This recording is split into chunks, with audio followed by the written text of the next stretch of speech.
No wind can drive my bark astray, nor change the tide of destiny. There is for each man perfect self-expression. There is a place which he is to fill, and no one else can fill, something which he is to do, which no one else can do. It is his destiny. This achievement is held, a perfect idea in divine mind, awaiting man's recognition. As the imaging faculty is the creative faculty, it is necessary for man to see the idea before it can manifest. So man's highest demand is for the divine design of his life. He may not have the faintest conception of what it is, for there is possibly some marvelous talent hidden deep within him. His demand should be, Infinite Spirit, open the way for the divine design of my life to manifest. Let the genius within me now be released. Let me see clearly the perfect plan. The perfect plan includes health, wealth, love, and perfect self-expression. This is the square of life, which brings perfect happiness. When one has made this demand, he may find great changes taking place in his life, for nearly every man has wandered far from the divine design.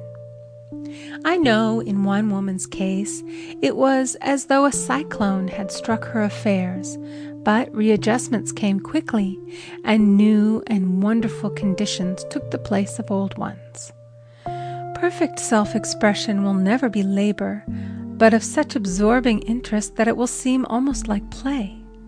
The student knows also, as man comes into the world financed by God, the supply needed for his perfect self-expression will be at hand.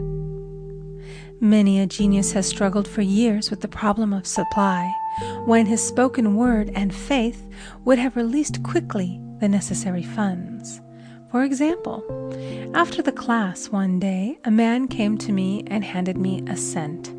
He said, I have just 7 cents in the world, and I'm going to give you 1, for I have faith in the power of your spoken word. I want you to speak the word for my perfect self-expression and prosperity. I spoke the word and did not see him again until a year later. He came in one day, successful and happy, with a roll of yellow bills in a pocket. He said, immediately after you spoke the word, I had a position offered me in a distant city, and am now demonstrating health, happiness, and supply. A woman's self-expression may be in becoming a perfect wife, a perfect mother, a perfect homemaker, and not necessarily in having a public career. Demand definite leads, and the way will be made easy and successful. One should not visualize or force a mental picture. When he demands the divine design to come into his conscious mind, he will receive flashes of inspiration and begin to see himself making some great accomplishment. This is the picture or idea he must hold without wavering. The thing man seeks is seeking him. The telephone was seeking Bell. Parents should never force careers and professions upon their children. With a knowledge of spiritual truth, the divine plan could be spoken for early in childhood or prenatally. A prenatal treatment should be, let the God in this child have perfect self-expression. Let the divine design of his mind, body, and affairs be made manifest throughout his life, throughout eternity. God's will be done, not man's. God's pattern, not man's pattern, is the command we find running through all the scriptures, and the Bible is a book dealing with the science of the mind.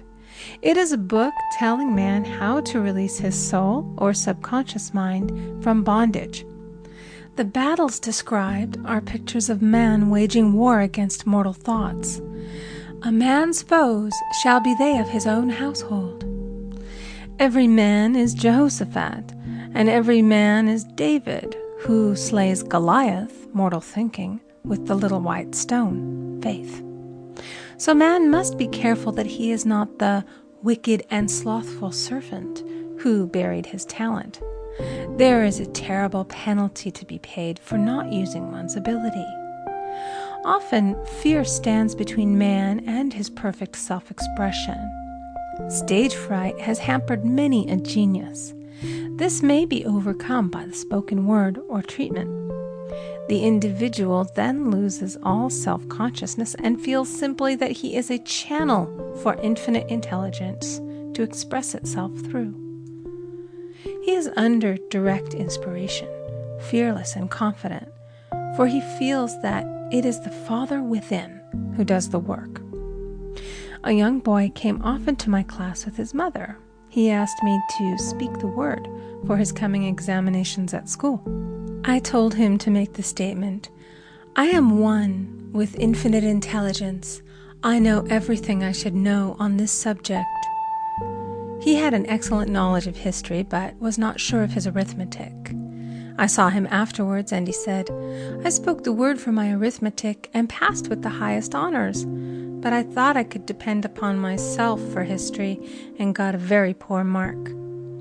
Man often receives a setback when he is too sure of himself, which means he is trusting to his personality and not the Father within. Another of my students gave me an example of this. She took an extended trip abroad one summer, visiting many countries where she was ignorant of the languages. She was calling for guidance and protection every minute, and her affairs went smoothly and miraculously. Her luggage was never delayed nor lost.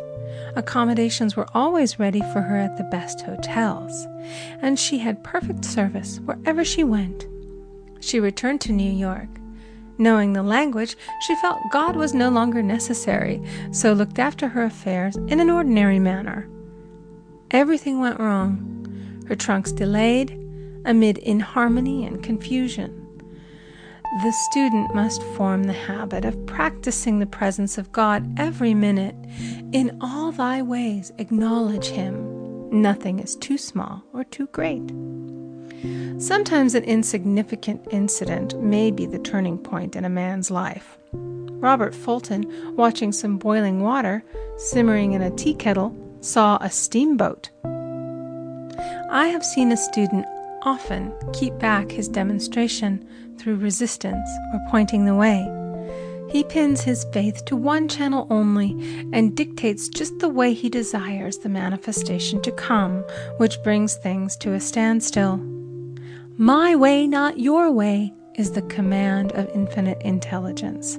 Like all power, be it steam or electricity, it must have a non-resistant engine or instrument to work through, and man is that engine or instrument.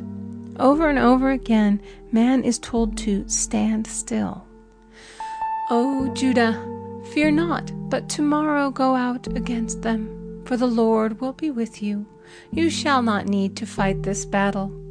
Set yourselves, stand ye still, and see the salvation of the Lord with you." We see this in the incidents of the $2,000 coming to the woman through the landlord when she became non-resistant and undisturbed, and the woman who won the man's love after all suffering had ceased. The student's goal is poise. Poise is power, for it gives God power a chance to rush through man, to will and to do its good pleasure. Poised, he thinks clearly and makes right decisions quickly.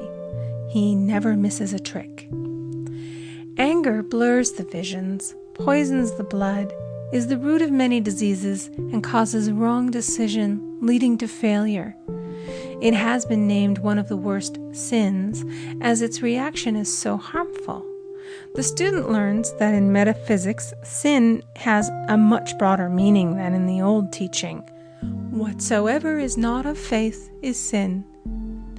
He finds that fear and worry are deadly sins. They are inverted faith, and through distorted mental pictures bring to pass the thing he fears. His work is to drive out these enemies from the subconscious mind. When man is fearless, he is finished. Maeterlinck says that man is God afraid. So, as we read in the previous chapters, man can only vanquish fear by walking up to the thing he is afraid of.